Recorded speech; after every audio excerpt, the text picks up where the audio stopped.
வணக்கம் ஃப்ரெண்ட்ஸ். நம்ம dead fall ஃபைண்டிங்கில் நம்ம நெக்ஸ்ட்டு பார்க்க போகிறது வந்து இந்த பக் வோல்டேஜை பற்றி. நம்ம ஆல்ரெடி போட்ட வீடியோவில் சொல்லியிருந்தோம், ஒரு ஃபோன் டெட் ஆகுது அப்படின்னா பவர் ஐசி வந்து நம்ம வந்து செக் பண்ணணும். அதில் வந்து பவர் ஐசிக்குள்ளே 2 விதமான அவுட்புட் வோல்டேஜ் இருக்குது. ஒன்று பக் வோல்டேஜ், இன்னொன்று எல்டி வோல்டேஜுங்கிறத நம்ம வந்து லாஸ்ட் வீடியோவில் சொல்லியிருந்தோம். அந்த பக் வோல்டேஜ் அப்படிங்கிறது பார்த்திங்க அப்படின்னா ஹை கரண்ட்டு, அதாவது ஹை கரண்ட் தேவைப்படுற இடங்களில் நமக்கு என்ன பண்ணுவாங்க அப்படின்னா பக் வோல்டேஜ் போட்டு ஹை கரண்ட் கொடுப்பாங்க. அப்போ வோல்டேஜுங்கிறது பக் வோல்டேஜில் லோவாக இருக்கும். அதாவது எக்ஸாம்பிளுக்கு ஒரு 0.7 வோல்ட் இருக்கலாம். கரண்ட் பார்த்திங்கன்னா ஒரு 5 ஆம்பியர் மேலே 5 ஆம்பியர் கிட்ட இருக்கும். இந்த மாதிரி உங்களுக்கு கரண்ட்டு அதிகமாக தேவைப்படுற இடங்களில் வோல்டேஜை வந்து கம்மி பண்ணி கரண்ட்டை வந்து இன்க்ரீஸ் பண்ணுற டெக்னாலஜி பேர் தான் கன்வர்ஷன் பேர் தான் பக் கன்வர்ஷன். இந்த பக் வோல்டேஜை பற்றி நாம் வந்து இண்டிவிஜுவலாக பார்ப்போம். ஏன்னா இது வந்து நம்ம டெட் ஃபால் ஃபைண்டிங்கில் ரொம்ப ரொம்ப முக்கியம். இது நான் ஒரு சாம்சங்கோட பவர் ஐசி எடுத்திருக்கேன். இதில் இருக்கிற சுற்றி இருக்கிற காயில் எல்லாம் பார்த்தீங்க அப்படின்னா பக் வோல்டேஜோட அவுட்புட். பக் வோல்டேஜ் செக் பண்ணுற வரைக்கும் பார்த்தீங்க அப்படின்னா நமக்கு எந்த விதமான ஸ்கிமேட்டிக்கும் தேவையில்லை. அதாவது இஷ்யூவை ஃபைன் பண்ணுறதுக்கு, பக் வோல்டேஜ் ஷார்ட்டாக இல்லையான்னு கண்டுபிடிக்கிறதுக்கு, மற்றபடி ட்ரேசிங்க்கு தேவைப்படுமே தவிர மற்றபடி ஒரு ஃபோன் டெட் ஆகுது அப்படின்னா நம்ம பக் வோல்டேஜ் வரைக்கும் நாம் எந்த வித ஸ்கிமேட்டிக்கும் இல்லாமல் செக் பண்ண முடியும்.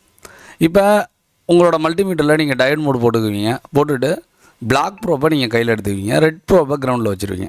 வச்சுட்டு நீங்கள் செக் பண்ணும்போது இந்த காயில் எல்லாத்துலேயும் உங்களுக்கு டயோடு வேல்யூங்கிறது வரணும். சரி, எவ்வளோங்க டயோடு வேல்யூ வரணும்? 200, 250, இல்லை 300, 350 அப்படின்னா நம்ம எக்ஸாக்டாக சொல்ல முடியாது. 300 வரும், 350 வரும்.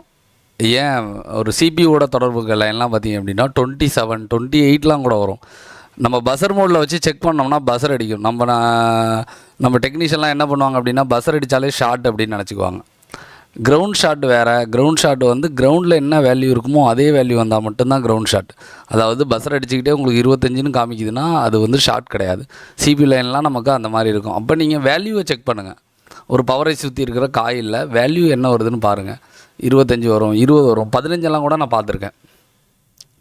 பஸர் மோடில் செக் பண்ணிங்க அப்படின்னா இதில் நீங்கள் கண்டுபிடிக்க முடியாது. வேல்யூவாக செக் பண்ணுங்கள். இப்போதைக்கு நம்ம ஸ்கிமேட்டிக்லாம் பார்த்திங்க அப்படின்னா பிட் மேப்பில் வந்து வேல்யூவே போட ஆரம்பிச்சிட்டாங்க. எவ்வளோ வேல்யூ வரும்னு மெஷர் பண்ணி நமக்கு இன்னும் செக் பண்ணுறதுங்கிறது நமக்கு ரொம்பவே வந்து ஈஸியாக தான் இருக்குது. இப்போ இந்த காயில் எல்லாம் வேல்யூங்கிறது நமக்கு ப்ரெசண்ட் ஆகணும். அப்படி வேல்யூ வந்து ப்ரெசண்ட் ஆணுச்சு அப்படின்னா இந்த பக் வோல்டேஜில் ஷார்ட் இல்லை. வேலை செய்யலைங்கிறத பற்றி நான் பேசலை. பக் வோல்டேஜில் ஷார்ட் இல்லை அப்படிங்கிறத நாம் வந்து கன்ஃபார்ம் பண்ணிக்கலாம். நெக்ஸ்ட்டு பார்த்தீங்க அப்படின்னா இதில் ஏதாவது ஒரு காயில் எனக்கு இப்போ 00 வந்துடுது. இப்போ பார்த்தீங்கன்னா எனக்கு சுற்றி இருக்கிற மற்ற காயில் எல்லாத்துலேயும் வேல்யூ வருது. இந்த காயிலில் மட்டும் எனக்கு 00 வருது. 00 வந்தால் என்னங்க மென்ஷன் பண்ணுவாங்க அப்படின்னா லைன் வந்து ஷார்ட்டில் இருக்குது. இந்த பக் வோல்டேஜ் நமக்கு ஷார்ட்டில் இருக்குங்கிறத நாம் டயோடு வெளியே வச்சு எந்த வித சப்ளையும் கொடுக்காமல் நம்ம செக் பண்ணிட முடியும். இப்போ இந்த காயிலாம் நம்ம மேலே செக் பண்ணுற மாதிரி இருக்குது. சில காயிலாம் பார்த்திங்கன்னா டப்பா மாதிரி மூடி மாதிரி இருக்கும். நம்ம செக் பண்ண முடியாது. ஏதாவது ஷார்ப்பான நைப் மாதிரி வச்சுக்கிட்டு தான் பாட்டம் ஏரியாவை செக் பண்ணுற மாதிரி இருக்கும். இப்போ இந்த மாதிரி ஒரே ஒரு காயிலில் மட்டும் 00 வந்துச்சுன்னா அந்த ஃபெயிலியர் பேர் தான் பக் வோல்ட் ஃபெயிலியர்.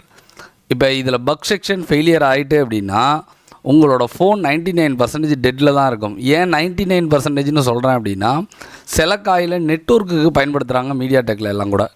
இப்போ அந்த காயிலெலாம் ஃபெயிலியர் ஆகிடுச்சு அப்படின்னா ஃபோன் டெட் ஆகாது. ஆனால் 99% உங்களுக்கு காயில் ஷார்ட்டில் இருந்தால் நிச்சயமாக ஃபோன் வந்து டெட்டில் தான் இருக்கும். அதனால் நம்ம வந்து அந்த காயில் எதுன்னு கண்டுபிடிக்க தேவையில்லை. மொத்தமாக எல்லா காயிலையும் செக் பண்ணிவிட்டு எந்த காயிலும் ஷார்ட் இல்லைங்கிறத கன்ஃபார்ம் பண்ணிக்கணும்.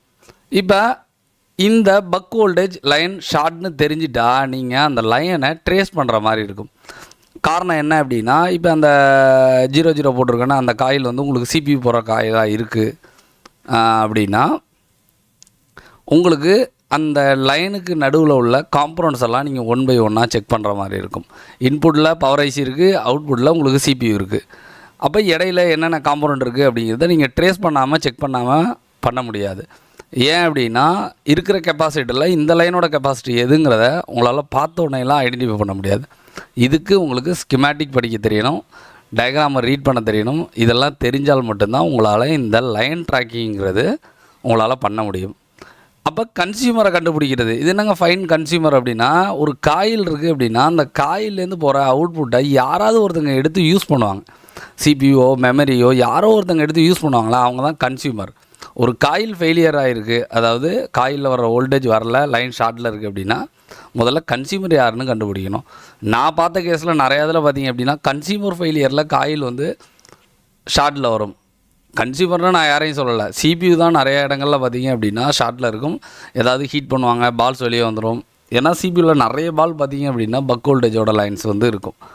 அப்போ அந்த மாதிரி ஃபெயிலியர் வரும்போது நாம் கன்சியூமரை கண்டுபிடிச்சாதான் நம்மளால் அதை ரெடி பண்ண முடியும். நெக்ஸ்ட்டு வந்து கெப்பாசிட்டர்ஸ். பக் வோல்டேஜை பொறுத்த வரைக்கும் கெப்பாசிட்டி ஷார்ட்டுங்கிறது ரொம்ப ரொம்ப கம்மி தான். அதிகமான ஃபோன்ஸில் நான் பார்த்ததில்லை. ஆனால் கெப்பாசிட்டரும் ஷார்ட் இருக்கும்.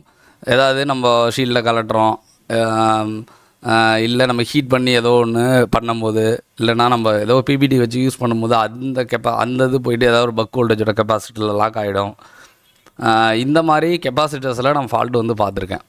அப்போ ஒரு பக் வோல்டேஜை நீங்கள் செக் பண்ணணுங்கிறது டெட் ஃபால்ட் ஃபைண்டிங்கில் ரொம்ப ரொம்ப இம்பார்ட்டன்ட். அப்போ வேல்யூ வந்துச்சு அப்படின்னா உங்களுக்கு ஷார்ட் இல்லை, 0 வந்துச்சு அப்படின்னா உங்களுக்கு லைன் ஷார்ட் இருக்குது. அப்படி ஷார்ட் இருந்தால் அதுக்கு பேர் தான் பக் வோல்ட் ஃபெயிலியர். அப்படி ஃபெயிலியர் இருந்துச்சு அப்படின்னா உங்களுக்கு 99% ஃபோனுங்கிறது டெட்டில் தான் இருக்கும். அப்படி டெட்டில் இருந்தால் நீங்கள் பக் வோல்டேஜ் லைனை வந்து ட்ராக் பண்ணணும். கன்சியூமர் யாருங்கிறத கண்டுபிடிக்கணும், யார் அந்த அவுட்புட் வோல்டேஜை எடுக்க போகிறா. அப்புறம் இடையில உள்ள கெப்பாசிட்டர் செக் பண்ணணும். இதெல்லாம் செக் பண்ணிங்கன்னா தான் உங்களுக்கு பவர் ஐசியை சுற்றி இருக்கிற காயிலில் எல்லாமே கரெக்டாக இருக்குன்னு அர்த்தம். இப்போ ஒரு பவர் ஐசி இருக்குது, நான் சுற்றி உள்ள காயில் செக் பண்ணிட்டேன். 4 பவர் ஐசி இருக்குது அப்படின்னா 4 பவர் ஐசியும் சுற்றி உள்ள காயிலையும் நீங்கள் செக் பண்ணுற மாதிரி இருக்கும். பக் வோல்டேஜஸோட நம்பர்ஸ் வந்து அதிகமாகிட்டே இருக்கும். அதெல்லாம் நான் நெக்ஸ்ட் வீடியோவில் நான் உங்களுக்கு அதை பற்றி போஸ்ட் பண்ணுறேன். நெக்ஸ்ட் வீடியோவில் எல்டிஓ பற்றி நான் கிளியராக எக்ஸ்பிளைன் பண்ணுறேன். நம்ம சப்ஸ்கிரைபரே ஒருத்தர் வந்து எல்டிஓ பற்றி வீடியோ போடுங்கன்னு ரொம்ப நாளாக கேட்டுக்கிட்டு இருக்காரு.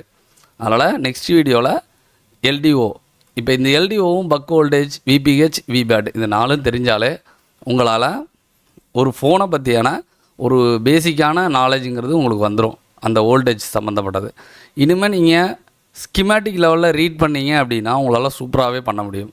உங்களுக்கு இந்த மாதிரி ஸ்கிமேட்டிக் லெவலில் ரீட் பண்ணி கற்றுக்கணும் அப்படின்னு ஒரு ஆசை இருக்குது அப்படின்னா நீங்கள் ஸ்க்ரீனில் இருக்க நம்பரை காண்டாக்ட் பண்ணுங்கள். ஏன்னா நான் பேசிக் எல்லாமே பார்த்தீங்க அப்படின்னா நம்ம வீடியோஸ் பார்த்தீங்கன்னா உங்களுக்கு தெரியும், பேசிக்கெல்லாம் நிறைய நம்ம வீடியோஸ்லேயே கவர் பண்ணுறோம்.